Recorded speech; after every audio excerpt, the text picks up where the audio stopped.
Here we go. It's here and gone again. Things do move quickly nowadays. Seems like the astronauts just went up and now they're back as of today. I want to say hi to my friend Marty, and I'll play some songs for you tonight here. There was something in my mind.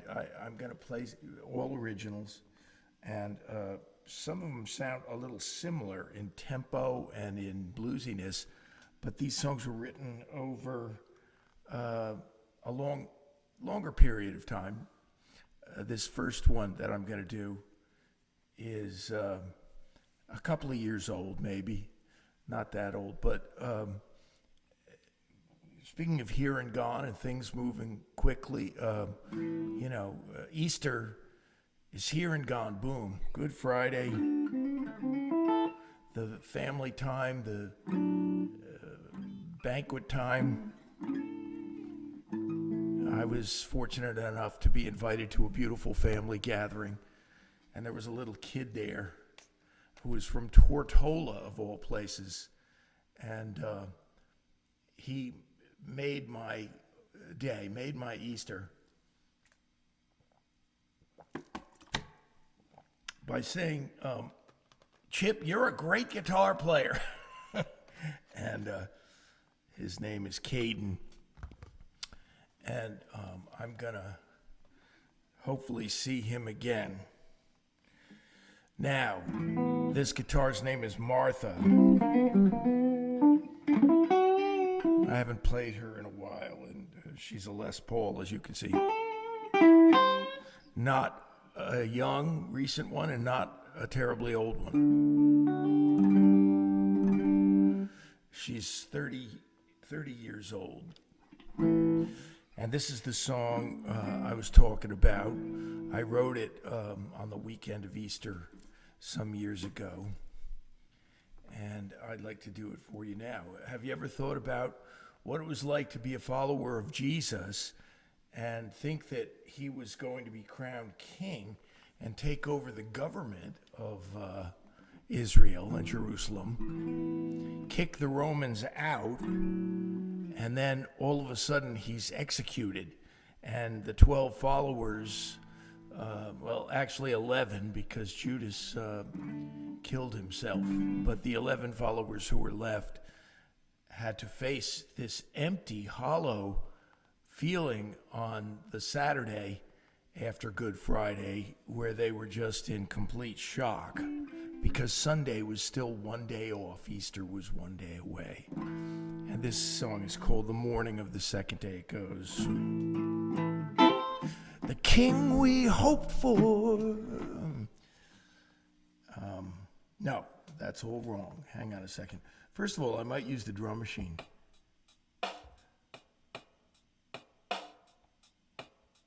It's too fast. I'm going to adjust it.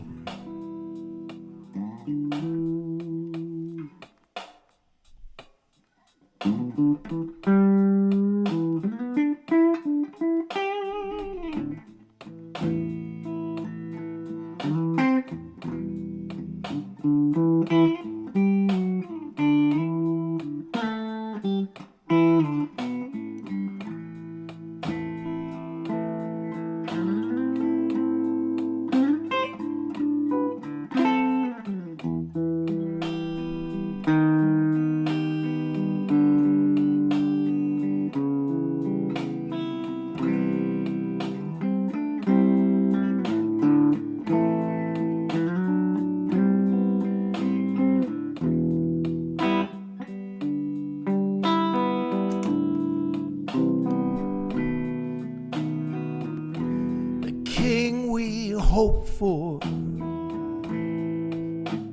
is now sealed in the tomb.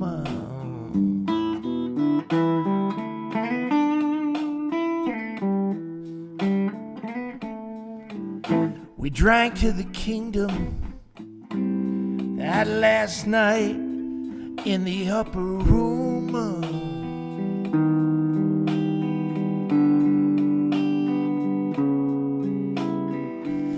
Did he lead us astray?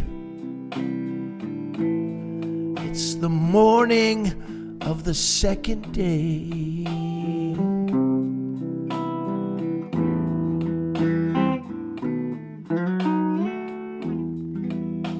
Distressed and defeated, in deep sorrow and shame,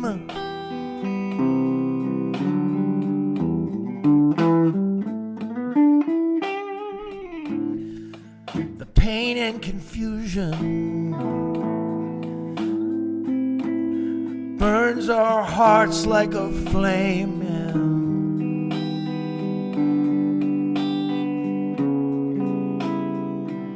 And we can't even pray on the morning of the second day.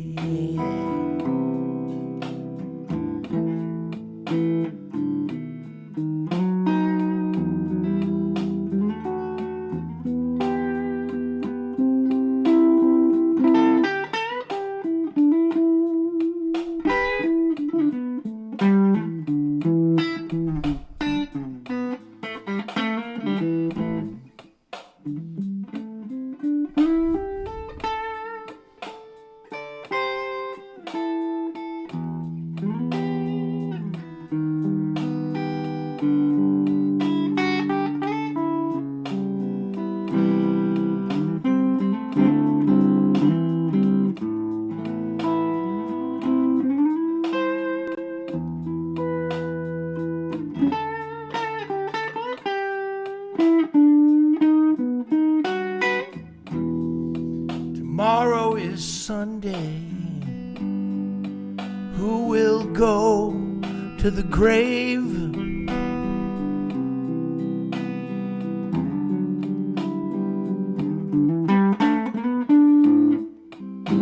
Do you remember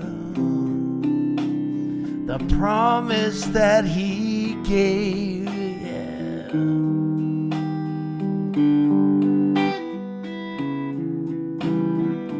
It's all so far away on the morning of the second day.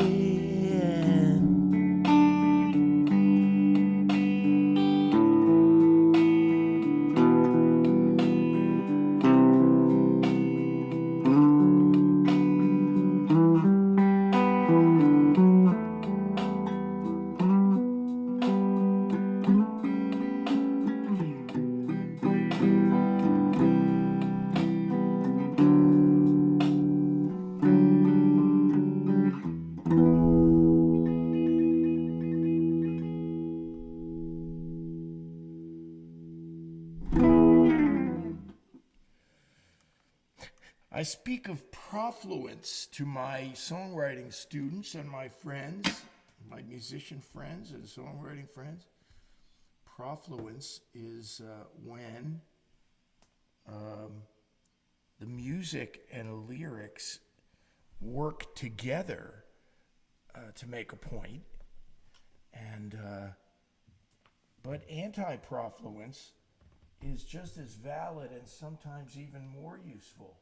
What is anti-profluence? It's when they work separately, actually in complete paradoxical opposition. So when you go up-tempo, get over lonely people. If that song was slow and in a minor key, nobody'd ever be able to get through it. Right? There's an anti-profluent element to it. But at the end of my song, the morning of the second day, it's a very significant choice that I made to actually end on a major chord. So I get to the end and I'm way up there on a high E. And that's meant to underscore the ultimate positivity of what happens to the disciples the next day.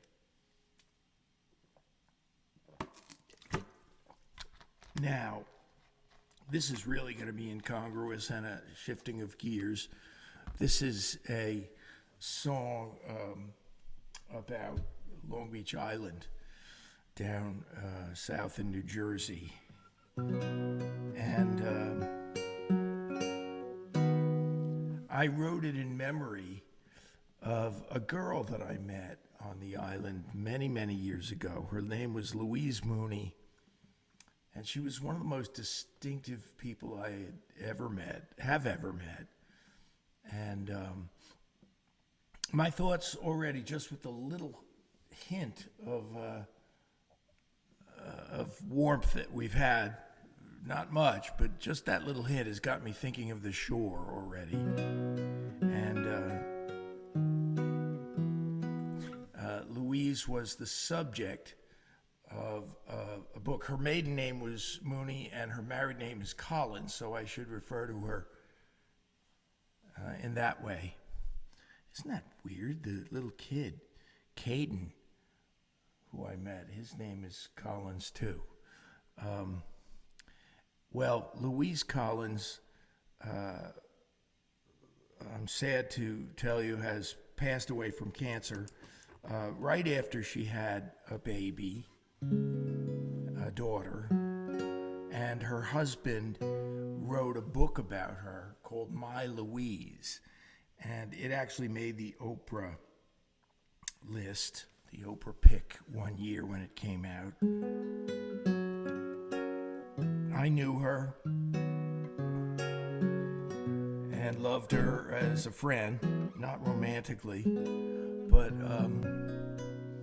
and I memorialized her in this song called LBI Song.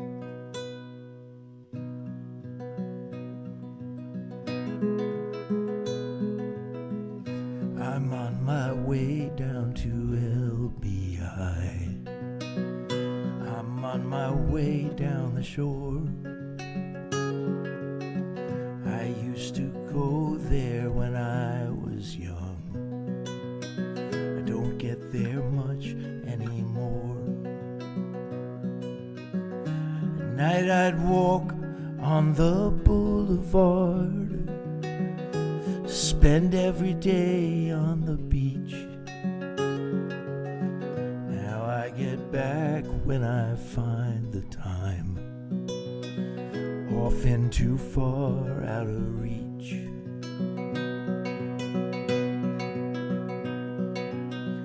Sometimes I feel like I've blown away, like dry summer sand in the breeze.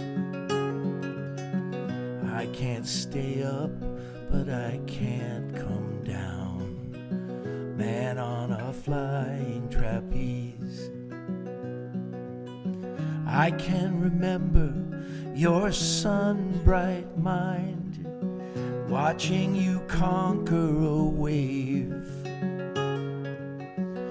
Rubies of beach glass that you would find, pieces you thought you might save.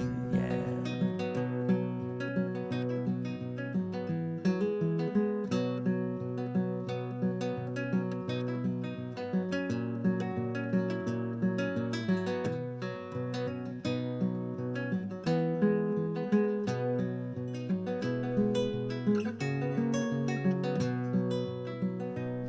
Now you're asleep in my memory, deep as the wound in my heart.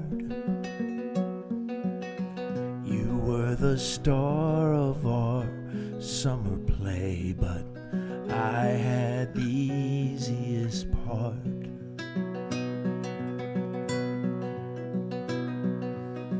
I'm on my way down to LBI. I'm on my way down the shore. I used to go there when I was young. I don't get there much anymore.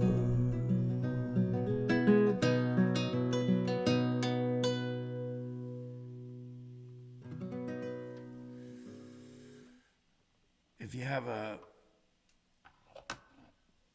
XPN Habit, the great radio station from Philly. You may have heard it played there. I want to take a minute to thank my friend Dr. Robert. He's one of the people who has stepped up and supported the show as the faithful friend Marty has done, who I mentioned at the top of the show. I have complained a little here about that the support has dwindled, and that's okay. Melinda has helped. Michael Cohn, I want to thank him. People have stepped up when it was really needed, and I'll say it's needed now. And I'll probably put the link there under the video on YouTube, which is, I call it the virtual tip jar, but it's really just my PayPal connection. Here's a song I played on the radio station XPN one Sunday afternoon. I went in to do the Gene Shea show, the late great Philadelphia folk DJ who actually was the founder of the Philly Folk Fest, and great guy. And we went in with this little acoustic trio we had called Small Change, which was my wife Annie, myself, and Jenny Avila. And Gene was out of commission that day, and Chuck Elliott, the great host, one of the best radio shows of all time, really, is Sleepy Hollow on XPN. I highly recommend it. Listen to it on Saturday mornings on your computer. Sleepy Hollow is just, it's turned me on to so many great songs, really. And as we were coming in, we tuned in to the station, as usually is the way to do it. And it was Freebo, Bonnie Raitt's old bass player, who is still very active playing. And he's a miracle of youthfulness. He must be nearer to 80 than he is to 70, and still travels around. And there he was, and I knew him through Bonnie, and I said, "Do you have your bass with you?" Because he was playing a Martin acoustic to play his new album for the people. And he said, "Yeah, I always have it." He plays Fender fretless, of course. One of my favorite bass players ever, really. And I said, "Why don't you go down and get it?" So we went down to his van and picked it up. And then he played on our set, and he played on this next song that I'm about to play you without ever hearing it. It was a brand new original at the time of mine. And so how do you play on an original with a Fender Precision bass, you know? You know why they call them precision basses? Because if you screw up, everybody notices. It has to be precise.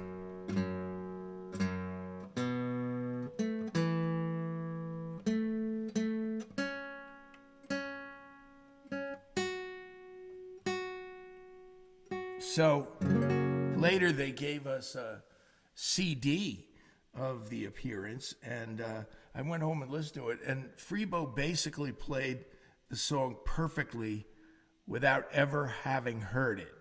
And when we got to the bridge and there was a little question about where it was going to go on the bridge, he just laid out. So you didn't suddenly go, "Oh, there's no bass in it." You just went, "Oh, no, that was an artistic choice," they thought, the audience. And this is the song. It's called "The Night I Heard the Angels Call My Name."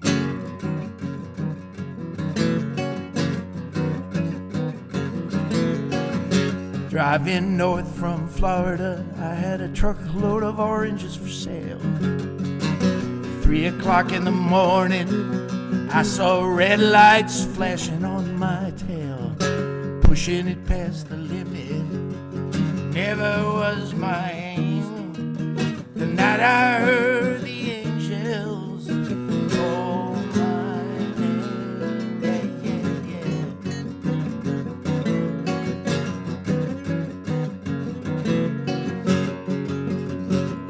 Yeah. Put it to the metal then. My old trailer swung around. The next thing that I heard was a demolition derby sound. How was I to know it was going to rain on the night I heard the angels call my name? Yeah. The night I heard the angels call my name, I beg the Lord to somehow spare my life. I've never prayed before now, and I'm ashamed, but we're having our first baby, and I need to see my wife, yeah.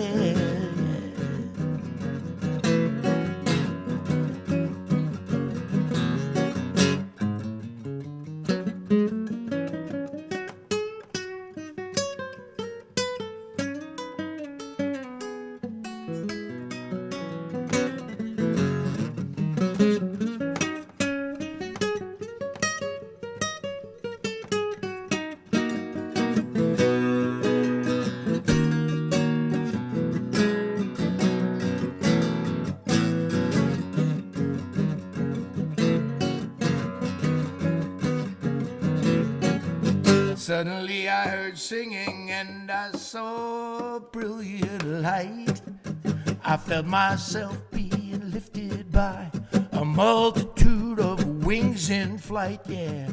I woke up on the shoulder and I've never been the same since the night I heard the angels call my name.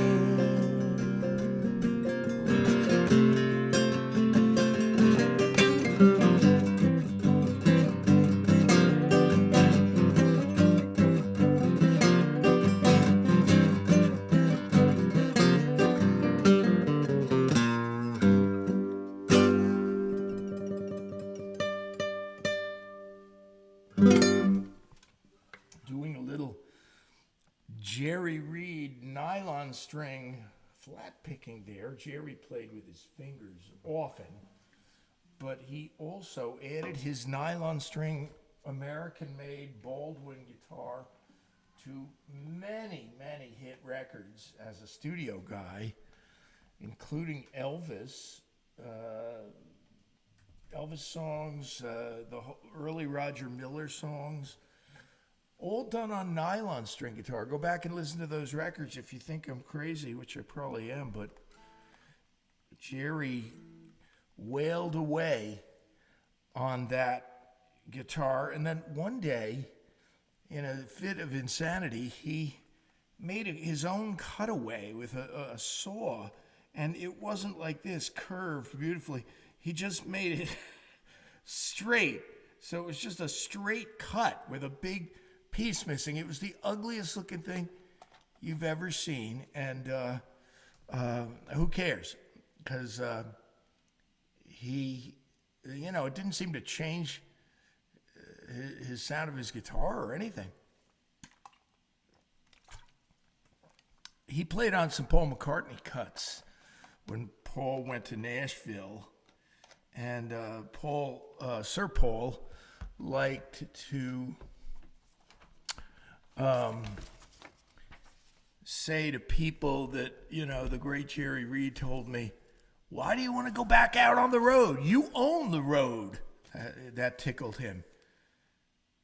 But he did say that he liked playing for people, and that's what he's doing right now. Paul McCartney, that is. Jerry has sadly left the building, But McCartney, of course, is now starting a whole new tour at the age of 83. Not to be mean, but don't expect much vocally out of him these days. But if you want to be in the same room with a genius, one of the most influential musicians ever. Now, this is a song I wrote a couple of months ago. Actually, I wrote it in October. So I enjoy playing it.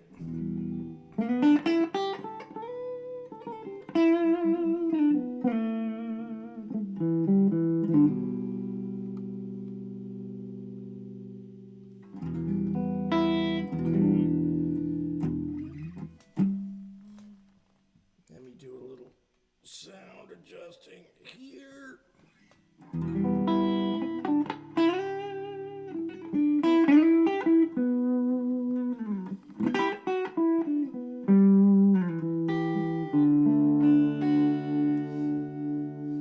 This reflects my belief that,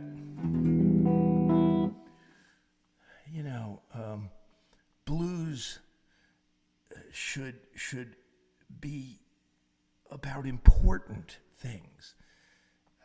There's a lot of blues that are just written off the cuff, and I like those too. Going to Kansas City, fun blues. I like this song by Little Milton called "The Blues Is All Right." Yeah, the blues is all right. Love it. But I also love Crossroads, as you do. And I love Have You Ever Loved a Woman? That's one of the greatest blues ever written. Songs that make you think it's a live or die situation. And this one is literally that. So it goes like this. Have mercy on me, baby.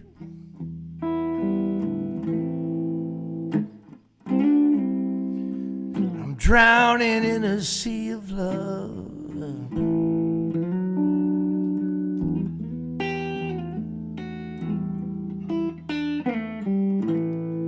And I need to know, if you might love me too.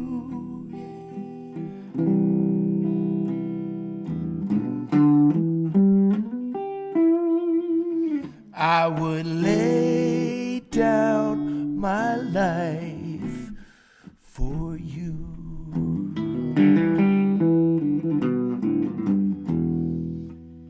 Lord, have mercy on me, yeah. It's a message sent down from above.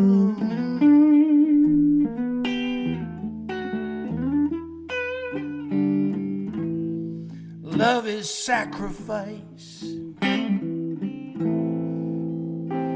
believe me, I swear it's true. I would lay down my life for you.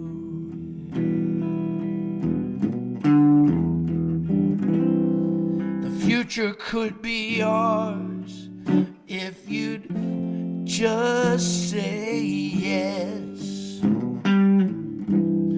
And if you don't feel the same, I don't know what I'll do. Ooh, yeah.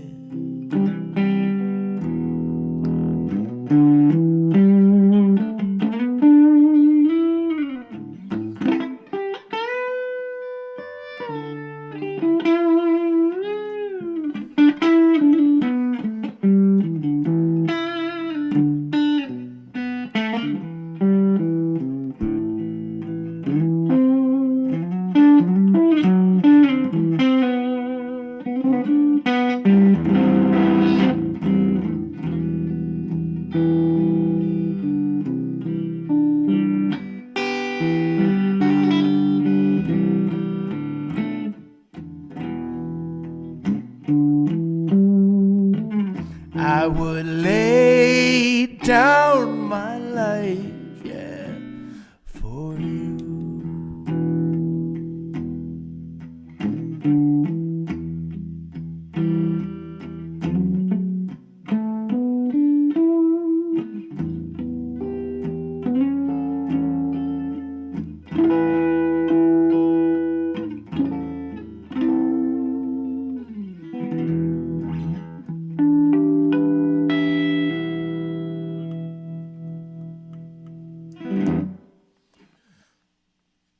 Okay, it's not that old.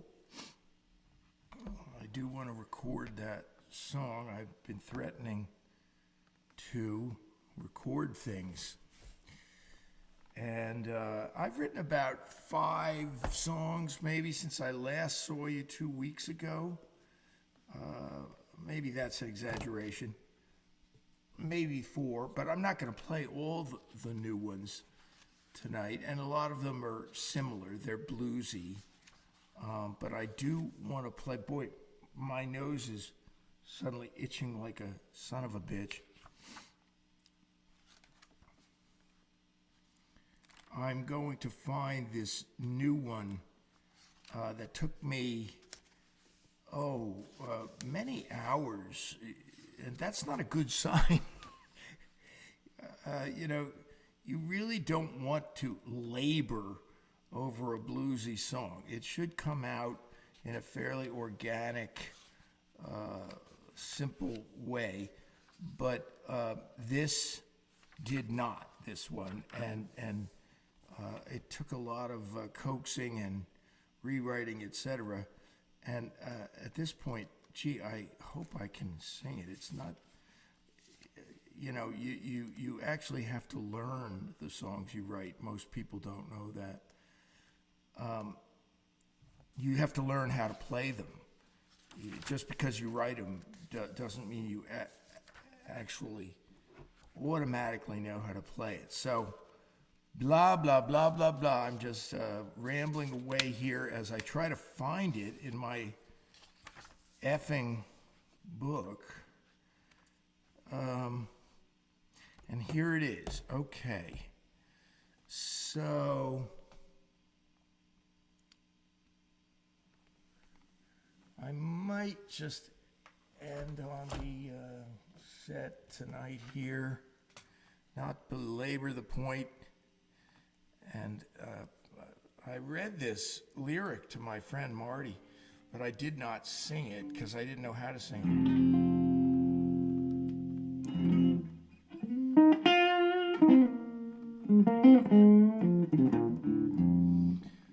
So, the moment of truth here. Can I get through it? Let's see. It's called If Loneliness Was Gold. So it goes, if loneliness was gold, I'd be a king. I'd buy pyramids and ocean and Saturn's 7th ring and this empty room I hide in wouldn't be so cold.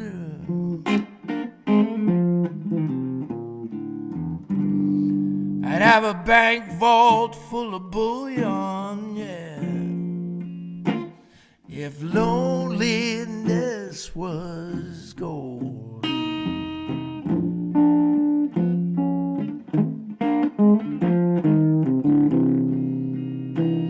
If loneliness was gold, I'd own all that I survey.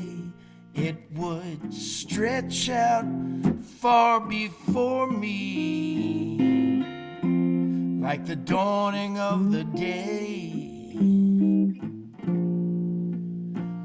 And a true and caring heart could be bought but never sold.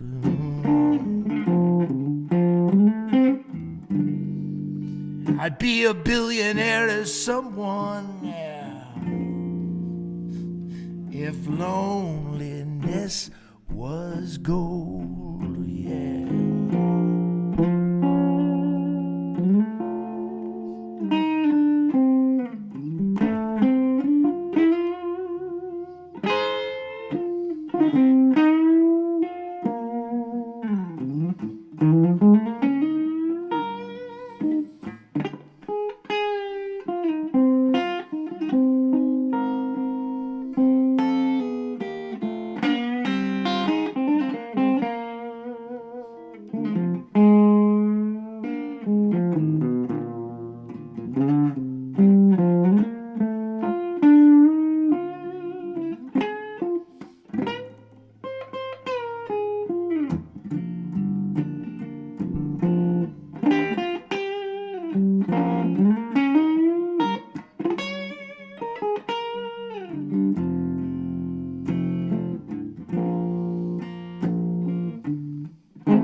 If heartbreak could pay my way,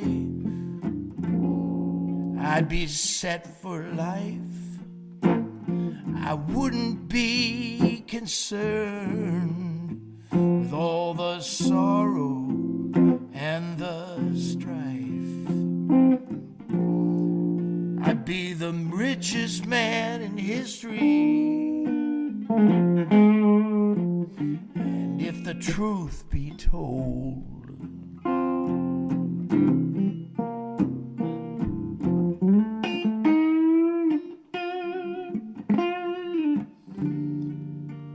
I would offer you a ring if loneliness was gold.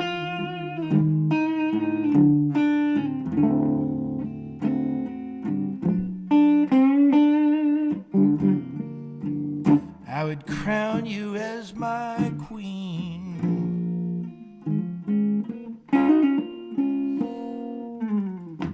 If loneliness was gold.